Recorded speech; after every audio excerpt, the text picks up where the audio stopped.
I sit at the edge of my parents' polished oak table, smoothing the wrinkles from my simple black dress. The fabric cost more than I should have spent, but tonight, I needed the armor of dignity. Around me, crystal glasses catch light from the chandelier as my father fills them with wine that probably cost what I spend on groceries for a week. To Sam's incredible win, Dad raises his glass, beaming at my sister.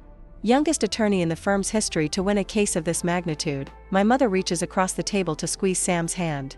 We always knew you were destined for greatness. Sam glows under their attention, her perfectly highlighted hair falling just so as she modestly lowers her eyes. It was just good preparation, really. And natural talent, Mom adds quickly. Don't downplay your gifts. I take a small sip of water, gathering courage. The article I read about the case mentioned how you connected with the jury. That emotional intelligence is so valuable in. Did you tell them about the judge's comments? Dad interrupts, not even glancing my way. Samantha, tell them what he said afterward. My words evaporate like morning dew. I've been here a dozen times before this familiar ritual where Sam shines while I fade into the wallpaper. I focus on my breathing, on the weight of the fork in my hand, anything to ground myself as the conversation flows around me. Kylie, pass the potatoes. Mom says, the first time she's addressed me directly in 20 minutes. I comply, then venture another attempt. My department is implementing a new compliance system that I helped design. Did I mention Sam's firm is considering her for a junior partner? Mom cuts in, her voice lifting with pride. At 32, can you imagine? My throat tightens. I'm 29, 3 years younger than my brilliant sister. But somehow, I'm always decades behind in their eyes. Mom turns to me suddenly with that look, the one that precedes her helpful suggestions about my life. You know, if you'd finished that MBA instead of just your bachelor's, you might be further along by now. The MBA I postponed when they called sobbing about the foreclosure notice. The degree that's still sitting in the someday file while my savings account empties month after month. I'm doing fine. I manage. Mom sighs, exchanging glances with Dad. Fine isn't exceptional though, is it? She sets down her fork with precision. Honestly, Kylie, you're not even half the woman your sister is. The dining room goes silent. Even the antique clock on the mantel seems to pause its ticking. My hand trembles around my water glass, ripples forming on the surface. I can hear my heartbeat in my ears, feel heat crawling up my neck. The words slam into me like a physical blow, stealing my breath. The clock resumes its steady rhythm. Tick, tick, tick. In that moment, something shifts inside me. For years of silence. For years of sacrifice. For years of invisibility. Then let her pay the mortgage for this house, I say quietly. The words hang in the air like smoke. Dad's fork clatters against his plate. Mortgage? What mortgage? Sam's champagne glass freezes halfway to her lips, her expression suddenly uncertain. Mom's face drains of color so quickly I worry she might faint. Kylie, this is hardly dinner conversation. Who wants dessert? I made your favorite apple. No. The strength in my voice surprises even me. I pull my phone from my purse, fingers trembling as I open my banking app. What are you talking about? Dad blusters, his confident facade cracking slightly. We refinanced years ago. I scroll through my transaction history, finding the first payment from 4 years ago. I turn the screen toward them. February 15, 2021. $2,500 to prevent foreclosure. Just this once, you said. Mom stands abruptly. This is ridiculous. I'm getting dessert. March, April, May. I continued, scrolling through the evidence. Every month for 4 years, between $1,200 and $2,400, depending on what crisis came up. Clyde. Dad's face hardens. We've had some temporary setbacks in the business. You know that. Temporary? 4 years isn't temporary. I turn to Sam, whose confusion is morphing into horror. Did you know? Did you know that while you were buying your condo and getting promotions, I was keeping our parents from losing their house? Sam slowly shakes her head. They told me they were helping you financially, that you were struggling. A bitter laugh escapes me. Is that what they told you? A daughter supports her family, Mom says tearfully, returning without dessert. That's how we raised you. Family comes first, always. Family comes first, I repeat hollowly. But I'm not really family, am I? I'm an ATM. The backup plan. The safety net you never acknowledge. The realization washes over me with startling clarity. All those years of trying to measure up, of accepting less, of making myself smaller to fit into the box they'd built for me, and for what? So they could drain me dry while praising my sister for achievements that my sacrifice helped make possible? Sam sets down her glass carefully. How much, Kylie? Total? I meet her eyes directly. $84,000. Dad chokes on his wine. That's preposterous. But his protest lacks conviction. He knows. They all know now. My down payment for a home, I say, my voice steadier than I feel, my MBA, my future. The dining room falls silent again, but this time, the silence feels different, heavy with truth, with secrets exposed to oxygen for the first time. And somewhere beneath the anger and hurt, I feel something else unfurling. Freedom. Back at my apartment that night, memories flash back as lightning. The phone rings at 11:37 on a Tuesday night. I nearly ignored it, already half asleep under my IKEA comforter in my rented one-bedroom, but something intuition or anxiety makes me reach for it. Kylie? Mom's voice breaks on my name, thick with tears. I didn't know who else to call. I sit up, suddenly wide awake. What's wrong? Is someone hurt? The house. A muffled sob. We're going to lose the house. We're going to lose the house. The next minutes blur as she explains through hiccuping breaths about missed mortgage payments, about Dad's struggling architectural firm, about the foreclosure notice that arrived today. Words like 30 days and auction steps punctuate her sobs. How much? I ask, already opening my laptop, navigating to my bank account. The screen glows harshly in my dark bedroom, illuminating the savings I've accumulated over 3 years of overtime and brown bag lunches. My down payment fund for a modest Denver condo, $2,500, she whispers, just to stop the foreclosure process. Charles swears the Brewster contract is coming through next month. She pauses. Honey, I wouldn't ask, but we have nowhere else to turn. My cursor hovers over the transfer button. The colonial-style house on Maple Street has been their home for 30 years. My childhood bedroom with the window seat. The oak tree I fell from at 8, breaking my arm. The dining room, where we gathered every Sunday for pot roast and potatoes. Just this once. Mom promises. Your father is mortified that I even called you. We'll pay you back the minute his commission clears. My finger clicks the mouse. $2,500 vanishes from my account, numbers shifting downward like an elevator in freefall. Thank you, sweetheart. Mom says, relief washing her voice clean of tears. We raised such a good girl. Dad gets on the phone briefly. Won't happen again, Kylie Bear. Just a tough month. His voice carries the forced heartiness I recognize from childhood. Disappointments, promised trips to the zoo cancelled. Christmas bikes that never materialized. I stare at my account balance long after we hang up. The hollowness in my stomach has nothing to do with hunger. Just this once. 3 weeks later, Mom calls again. The bank made a mistake with the payment processing. Her voice carries a different note now, less desperate, more expectant. Just $1,200 this time. I transfer the money. A month passes. Your father's client is late paying, but the business will bounce back. Another transfer. By the 6th month, I've stopped waiting for the explanations to change. I've stopped expecting repayment. I set up an automatic transfer, $1,500 monthly, directly to their mortgage company. It's easier than the phone calls, the tearful gratitude, the promises. My email notification pings on a Wednesday afternoon at work. Denver downtown condo development, pre-sale opportunity. I open it during my lunch break. Scrolling through images of the exact starter home I've been saving for walking distance to work, in my price range, available with just 10% down. I check my savings account. After 6 months of transfers, I'm back where I started 3 years ago. The condo units sell out in 48 hours. That night, I deferred my MBA program acceptance for the second time. Financial circumstances. I write on the form. The university will hold my spot for 1 more year, they tell me. After that, I'll need to reapply. I created a spreadsheet. Columns for dates, amounts, running total. A separate tab for opportunities declined. Condo, education, the trip to Spain for my college roommate's wedding. My stomach clenches as the numbers grow. 6 months becomes a year. A year becomes 2. On my lunch break, I microwave ramen noodles in the office kitchen. My phone buzzes with an Instagram notification. Mom at Marcello's.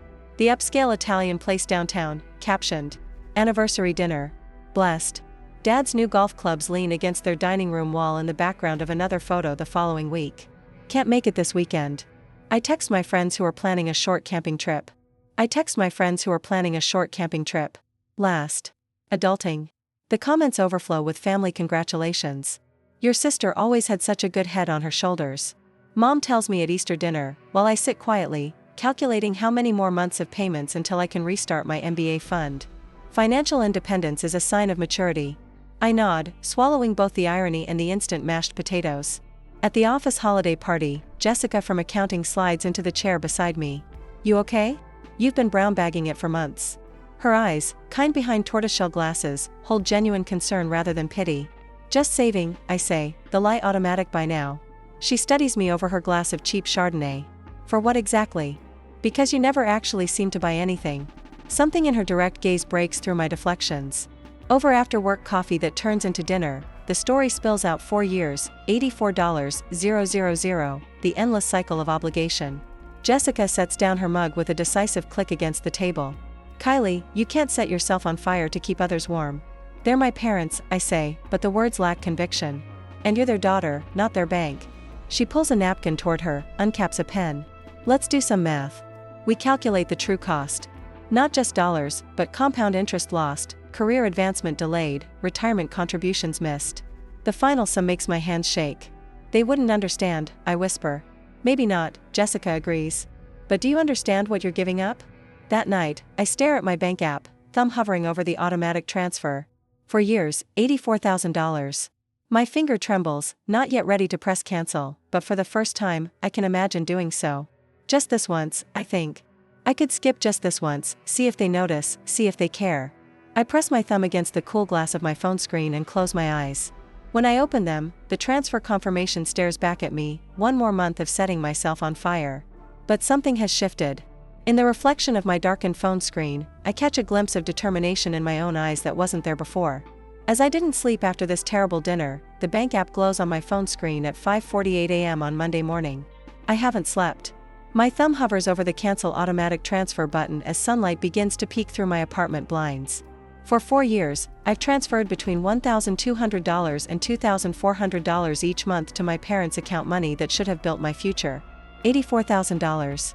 A down payment on a Denver condo, when prices were reasonable. The MBA, I kept deferring. A retirement fund, with years of compound interest. All sacrificed to pay a mortgage that wasn't mine, for a house I don't live in, owned by people who last night said I wasn't even half the woman my sister Island. My finger trembles as I press the button. Are you sure you want to cancel this recurring transfer? Am I? I press confirm. My stomach lurches like I've jumped from a diving board, but instead of water, I'm falling into freedom. The sensation is so foreign, I nearly reach for the trash can beside my bed. But beneath the nausea, something else blooms, relief so profound my body sags against the headboard. For the first time in 4 years, my next paycheck belongs entirely to me. The first call comes before I've finished my morning coffee. Dad's name flashes on my screen. I let it go to voicemail. Kylie. His voice is granite and gravel. What you did last night was inexcusable. We've supported you your entire life, and this is how you repay us? By abandoning your family when we need you most? Call me back. Immediately. I delete the message and block his number. By noon, Mom has left 4 messages, each more tearful than the last. By 3 p.m., I've blocked her too. Sam texts. They say you're punishing them. What's happening? They won't stop calling me. I type back. Ask them about the mortgage payments I've been making for 4 years. 3 dots appear, disappear, reappear. Finally. I'm so sorry. I had no idea. The doorbell rings at 6:14 p.m. Through the peephole, I see my mother clutching a photo album to her chest. I press my forehead against the door, willing her to leave. Kylie, honey. I know you're in there. Her voice carries through the wood. I brought pictures from when you were little. Remember how we were always there for you? Remember your first ballet recital when you fell and your father carried you off stage? What I remember is working 3 jobs in college while Sam's tuition was paid in full. What I remember is postponing grad school to help with their temporary financial setback that somehow lasted 4 years. I don't open the door. By morning, my aunt in Phoenix has called to express concern about your poor parents. My uncle in Michigan emails about family responsibility. Cousins I haven't spoken to in years suddenly need to check on me.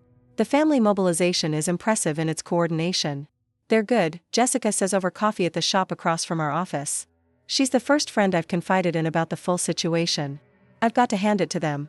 They've got the flying monkeys out in force. Flying monkeys? From Wizard of Oz. The Wicked Witch sends them to do her dirty work. She stirs her latte. It's a classic manipulation tactic. When the direct approach fails, enlist others to apply pressure. I've known Jessica for 3 years, but at this moment, she feels like the first person who's truly seen me. I made an appointment with a financial advisor. I told her. Tomorrow morning. She reaches across the table to squeeze my hand. I'm proud of you. The financial advisor's office smells like leather and lemon polish the next day. Martha adjusts her glasses as she reviews my statements. $84,000 over 4 years. She sets down her tablet. And they never disclosed this to your sister or acknowledged it publicly? No. And you had no legal obligation to pay their mortgage? No. Then what you've experienced is financial exploitation. She leans forward, voice firm. Family exploitation is still exploitation, Kylie. Hearing someone in authority name it sends a shiver down my spine. I've been exploited. Not helped. Not supported. My family exploited. Let's make a personal budget, Martha says. One that prioritizes your future. When she shows me the projection of where I could be in 5 years without the drain of my parents' mortgage, tears spring to my eyes. College funds for future children. Retirement contributions that actually match my company's offering. A down payment fund that grows instead of depleting monthly. This is what financial health looks like, Martha says gently. The next morning, I opened my first investment account with the $1,400 I would have transferred to my parents. The act feels like planting a flag on distant territory. This money is mine. This future is mine. That afternoon, I enrolled in the graduate course I've deferred for 7 consecutive semesters. Welcome back, Miss Anderson, the admissions counselor says. We've held your spot. 3 weeks have passed. The calls from extended family taper off. Sam texts occasionally careful, neutral messages that skirt the edge of our family's new reality. My parents alternate between radio silence and escalating attempts at contact. I've rehearsed what I'll say when I finally speak to them. Jessica helps me craft the script, and I practice in front of my bathroom mirror. I love you, but your mortgage is not my responsibility. Simple, direct, unassailable. The knot comes on a Sunday evening, as I'm reviewing case studies for my first graduate class. No peephole check is necessary. I know who it is by the cadence of the knock 3 sharp raps. My father's signature. I open the door to find both parents standing in the hallway. Mom's eyes are red-rimmed. Dad's jaw is set in the rigid line that always preceded childhood punishments. This has gone on long enough, he says, pushing past me into the apartment. You've made your point. My mother follows, her hand reaching for mine. I step back. Your behavior is destroying this family. Dad continues, pacing my small living room. Do you have any idea what people are saying? Your Aunt Margaret asked if you were having some kind of breakdown? Charles.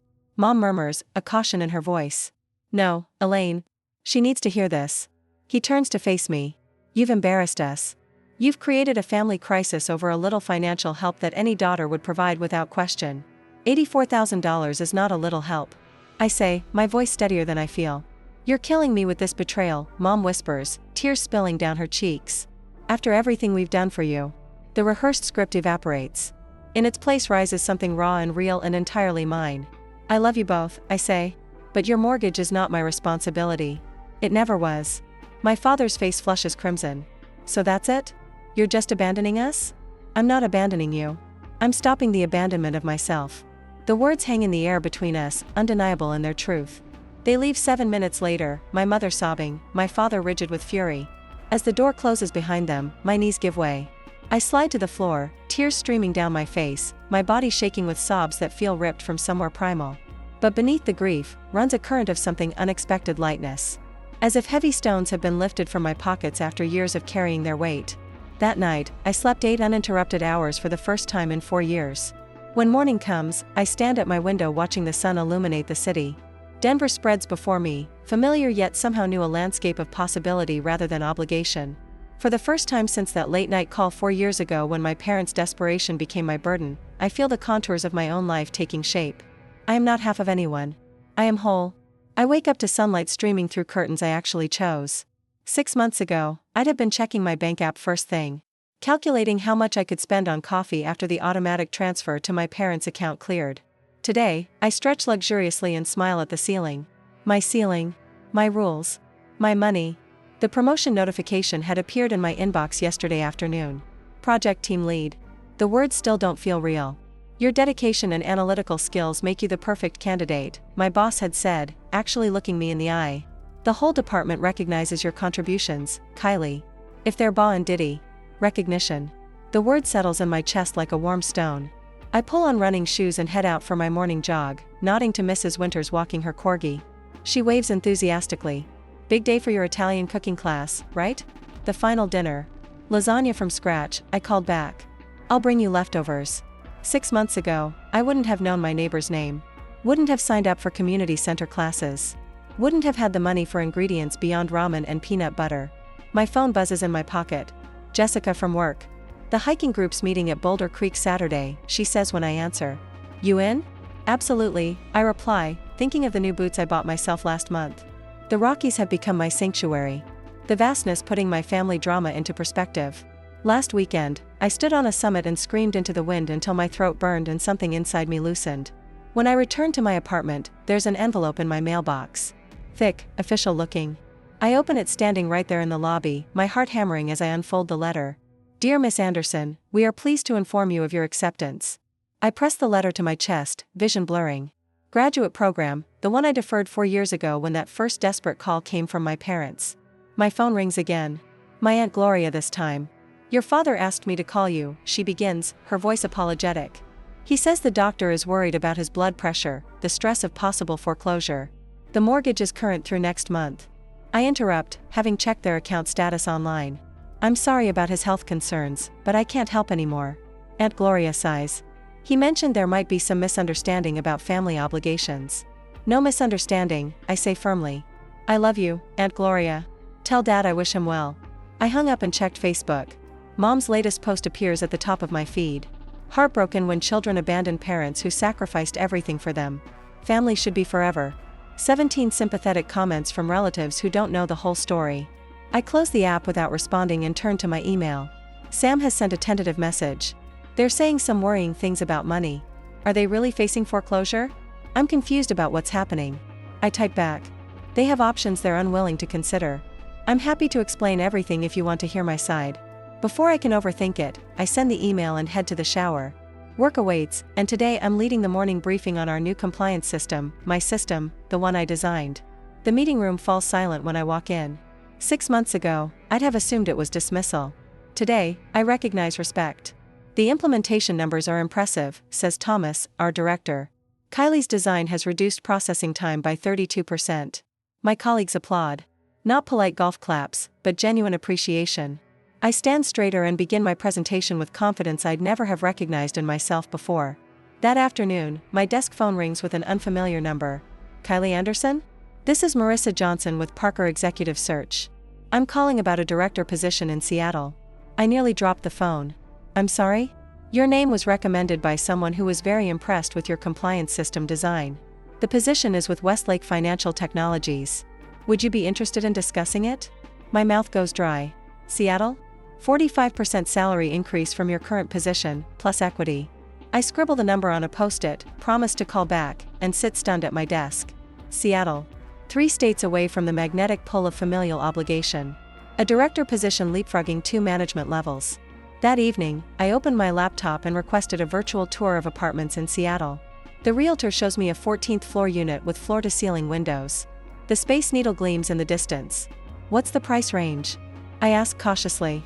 She names a figure that, 6 months ago, would have been impossible. But now, with no mortgage payments draining my account, I pull up a spreadsheet and calculate quickly. 2 years of the offered Seattle salary would equal 4 years of what I'd paid toward my parents' mortgage. The phone rings. Sam. I talked to Dad, she says. He admitted everything. 4 years of you paying their mortgage while they told me you were struggling and they were helping you. Her voice breaks. They took advantage of you, Kylie. I'm so sorry I didn't see it.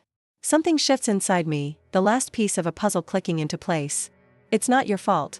Are you really considering Seattle? She asks. Mom and Dad heard through the grapevine.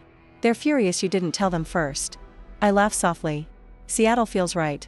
I'm ready for something bigger than myself. That weekend, I began packing my Denver apartment. Each item goes through a simple test. Does this serve my future or anchor me to the past? The pile for donation grows larger than the pile to keep. My phone pings with a text from the Seattle company. The contract is ready for electronic signature. Benefits begin on day 1, relocation assistance included. I look around my half-packed apartment, at the graduate program acceptance letter on my fridge, at the hiking boots by the door. For the first time in my adult life, everything I own represents choices I made for myself. I signed the contract. A month after signing the contract, I stand at the panoramic window of my Seattle condo, watching dawn paint Mount Rainier in hues of amber and rose. 14 floors above the city, I've built a life where I matter, where my voice carries weight. My phone buzzes on the granite countertop. Another text from Mom about how they're managing without my support. I ignore it, sipping coffee that costs more than I would have allowed myself in Denver. Small luxuries no longer trigger guilt. The second buzz isn't from my parents. It's Grace, my former neighbor in Denver. Thought you should see this. Sorry. I tap the attachment. The image loads slowly, pixel by pixel, as if my phone is trying to protect me from what it contains. A vinyl banner stretches across my parents' Tudor-style facade. Bold red letters against white. Congratulations, Sam, for saving the family home. My coffee cup hits the hardwood with a crash. Hot liquid splashes my bare feet, but I barely register the burn.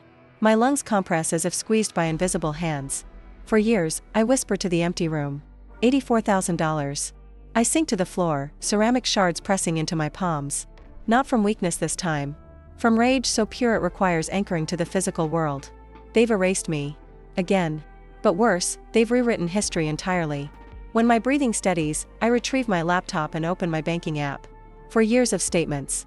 For years of transfer confirmations. Texts from mom with variations of just this once and we'll pay you back soon. I find the email folder labeled family and extract every desperate plea. Dad's business failures. Mom's medical bills that insurance inexplicably rejected. The roof. The plumbing. The property taxes they forgot were due. The printer hums as I create a paper trail of their deception. While it works, I forward each piece of evidence to my personal email, then to a separate account I've created solely for this purpose. Digital receipts of years of manipulation. My phone rings. Sam's name flashes on the screen. Have you seen it? She asks without preamble. The banner? Yes. Kylie, I swear I had nothing to do with this. They told everyone at church that I've been making their mortgage payments since you abandoned them. I laugh. A hollow sound that bounces off the walls of my expensive condo. Of course they did. There's more. Sam continues, her voice dropping.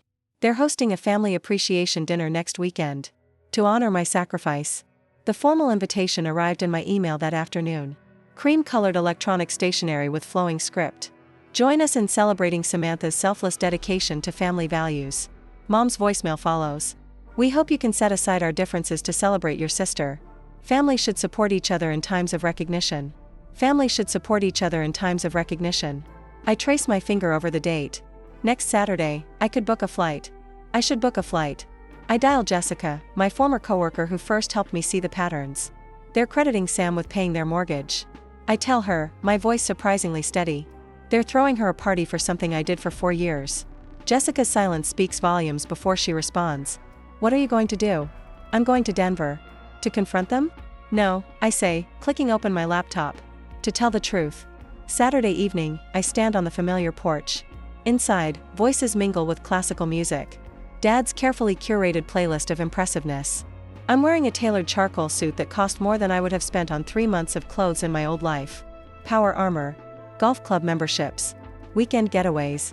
Restaurant bills exceeding what I spent on groceries in a month. Stop this immediately, Mom demands, her voice cracking. But I continue, slide by slide, building the case that I've subsidized their lifestyle while they showcased Sam as the successful daughter and dismissed my contributions. Sam stands frozen, horror dawning on her face as she comprehends the scale of deception. Not just against me, but against her too. Used as their golden child while I was used as their ATM. When the final slide appears, the banner photo with the truth superimposed across it, the room has fallen into stunned silence. $84,000. I say quietly. My down payment. My MBA. My future. Aunt Judith, Dad's eldest sister, rises slowly from her seat by the fireplace. For a moment, I think she'll defend them she always has. Instead, she begins to applaud. Slow, deliberate claps that echo in the silence. It's about time someone told the truth in this family, she says, her voice carrying the weight of decades. 2 of my cousins nod, recognition in their eyes. The family patterns aren't new, just finally exposed. Mom attempts one last deflection. Family matters should stay private, Kylie. This is inappropriate. Private like the banner on your house? I ask. Sam moves then, crossing the room to stand beside me. She doesn't speak, doesn't need to. Her presence next to me says everything. For the first time in our lives, we face our parents as a united front, the golden child and the invisible one, standing together in truth. And in that moment, I feel the last chains of obligation finally break free. 6 months after the confrontation, the Seattle morning light streams through floor-to-ceiling windows, illuminating my face as I stir honey into my tea. Sam sits across from me at the corner cafe, her lawyer posture relaxed for once, hair pulled back in a simple ponytail instead of her usual perfect blowout. I still can't believe they showed up here with papers to add your name to the deed, Sam says, shaking her head. After everything. I smile, watching ferry boats cross Elliott Bay. Their version of an apology, I suppose. And you turned it down. Not a question, but a statement of respect. I already own my own home. I tell her, gesturing toward the gleaming high-rise visible from our window. What I need is respect, not a name on paper. 6 months since the truth shattered our family's foundation. 6 months of rebuilding not what was, but something new, something honest. My phone buzzes with an industry newsletter notification. Anderson team wins Innovation Award for Compliance Solution. My team, my leadership. Sam notices my smile. Another win. I show her the screen. Vice President sounds good before my name, doesn't it? Better than mortgage payer in secret. She reaches across the table, squeezes my hand. You're speaking at that finance conference next month, right? Ethical leadership panel. I laugh at the irony. Apparently standing up to financial exploitation qualifies me as an expert. Later that evening, I lace up hiking boots as 3 friends wait by the door. No elaborate excuses about tight budgets. No calculating whether I can afford gas. Just 4 women heading to Mount Rainier because the wildflowers are blooming. Rachel asked about you again. Tina says, as we drive, wiggling her eyebrows suggestively. The architect heat crawls up my neck that has nothing to do with embarrassment and everything to do with possibility. Dating without financial anxiety feels like breathing new air. On Tuesday, I stood before 20 young women at the community center's financial literacy workshop. Boundaries aren't selfish. I tell them, my voice steady with conviction earned through fire. They're the foundation of authentic relationships. A girl in the back row asks, but what if it's family? Especially then, I answered, meeting her eyes directly. When Sam returns in August, we cook pasta in my kitchen, tomato sauce bubbling as Frank Sinatra plays. Mom would have hovered, critiquing our technique. Tonight, there's only laughter as Sam spills wine on my countertop. Remember when Mom would measure the pasta portions? Sam asks, twirling noodles onto her fork. 2 ounces for you, 3 for Dad, 1 for me because actresses need to stay slim. And now look at us. I gesture to our heaping plates, rebels with carbs. We talk late into the night about childhood patterns we never questioned, about adult choices we're now making differently. I've been thinking about taking a real vacation, Sam says, not a networking opportunity disguised as relaxation, just joy. Where would you go? I ask. She corrects, where would we go, sisters only. My throat tightens unexpectedly. A year later, I opened a new account, seed money for my niece's education. Not from obligation, but from choice. At the community center, my financial boundaries workshop has doubled in size. Setting limits isn't about rejecting others, I explain. It's about honoring yourself enough to bring your whole, healthy self to relationships.